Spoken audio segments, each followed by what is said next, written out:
Strength, agility, courage and elegance are all qualities I do not hold.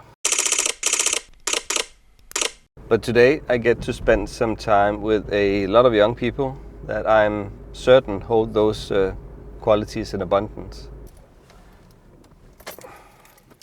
I'm gonna pull over here for a second because the low-hanging spring sun is just all over the place. I'm on my way to Ollerup. There's no cool way of pronouncing that in English. But it is a cool place though. Ollerup is a folk high school or people's college, a school where you can get a general education and broaden your horizon. And on Ollerup you can also immerse yourself in gymnastics, dance, fitness and other activities, all with a strong social dimension. Today I'll be experiencing and photographing tumbling for the first time, which I really look forward to. So let's go.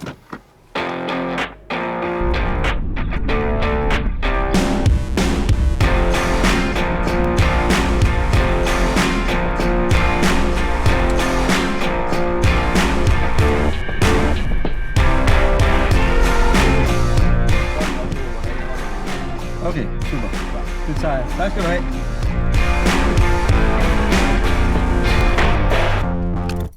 Gym Denmark, who organized the event with Ollerup, had given me accreditation as a photographer, and through mail I had also coordinated beforehand with someone from Ollerup named Sebastian. So I just needed to find him. I eventually managed, and he's this handsome young man. Sebastian works as a teacher and instructor on Ollerup, and he also knows everything there is to know about tumbling. He was of course quite busy, but he still took the time to tell me a bit about the event and tumbling in general. I also had the opportunity to ask Sebastian what kind of photos of tumbling the gymnasts like. They like clean lines in photos, and the best angle is often from the side. Standing at the end of the track and photographing the gymnasts close up whilst they are putting all their power into the last jump, or their faces when hanging in midair, would result in less flattering photos. It all turned out to be good advice. After talking to Sebastian, I just started strolling around, getting a feeling for the sport, the facilities and the entire event. Everyone involved, the gymnasts, the coaches, the organizers and the judges were all just really outgoing and talkative. Whenever I asked someone a question, and I'm sure some of my questions were pretty dumb because I don't know the first thing about tumbling, I still got a friendly and elaborate answer, and I learned a lot. The facility, the gymnasium in which the competition was held, was very beautiful. It's quite old, but was renovated recently. The only thing left from the original design is the ceiling, which is understandable because it's definitely worth preserving. I became aware of the unique look and tried to include it in as many photos as possible. It quickly became apparent that the light in the gymnasium was special, in a good way. Every photographer photographing indoors knows the struggles you can go through adapting to the artificial lights. Of course, some camera settings worked better than others, but the light was perfect.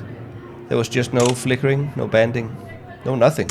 Sebastian told me that the entire setup had been designed around good lights for media production. Every music and sport venue should visit Ollerup before they consider renovating their lights. It's dream conditions for a photographer. I also took my time to have a short look at some of the other parts of the school.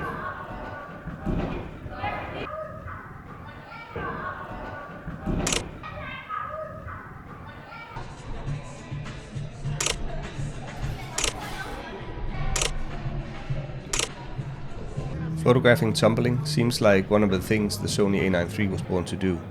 At 120 frames per second, you're not missing out on anything. And you can choose whatever photo you want. The autofocus on the camera was hard at work, but it didn't miss much. The gymnasts were moving fast, not just from one end of the track to the other, but also up and down whilst spinning around every axis. Still, the autofocus kept up the majority of the time. It didn't nail every single shot, but no camera would be able to. Some of the shots the camera decided to focus on the background, and some of the shots I deliberately focused on the background because of the look of the picture. And in a few shots I have no idea who the was deciding what. A somewhat fun example is this photo. Two elegant, almost synchronized gymnasts in the background, but I got a photo of a very personalized water bottle. Great.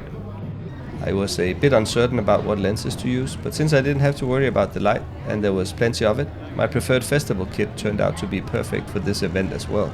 With my beloved 70 to 200mm I could get close images, and the zoom also allowed me to be flexible.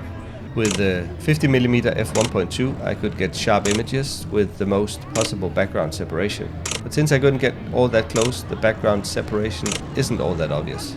With my 16 to 35mm I could get some nice wide shots. I couldn't get physically close to the performing gymnasts, and if I zoomed in too much it was hard to keep up and keep them in focus. They were fast. I tried using the 16 to 35 shooting upwards, and I got some nice pictures of the gymnasts with both the ceiling and the rest of the surroundings in the background, but I was a bit nervous about getting too close to the gymnasts. I didn't want to disrupt their focus, and of course I didn't want them to injure themselves because of me.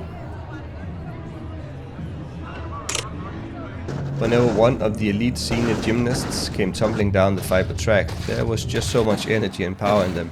And if one of them landed on top of me, I don't think neither I nor my camera would survive the encounter, and I very much like my camera.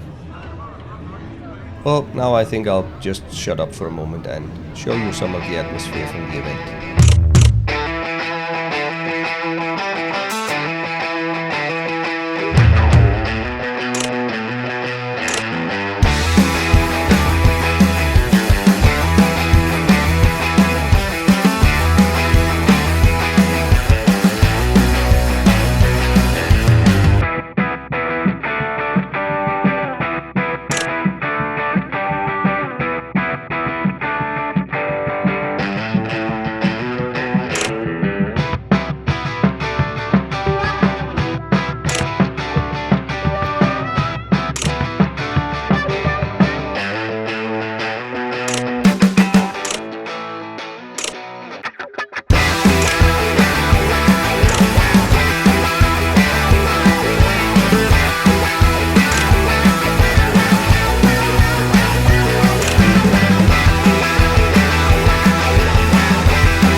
Well, that was just phenomenal. I hope it's not the last time I get to photograph amazing gymnastics like today. Now I need to get home and sort a ton of photos, but I hope I'm able to send some cool pictures back to all the nice people I met today. As usual, I'll show you a few of my top picks at the end of this video, and perhaps you can tell me if there are any worth sharing. See you around.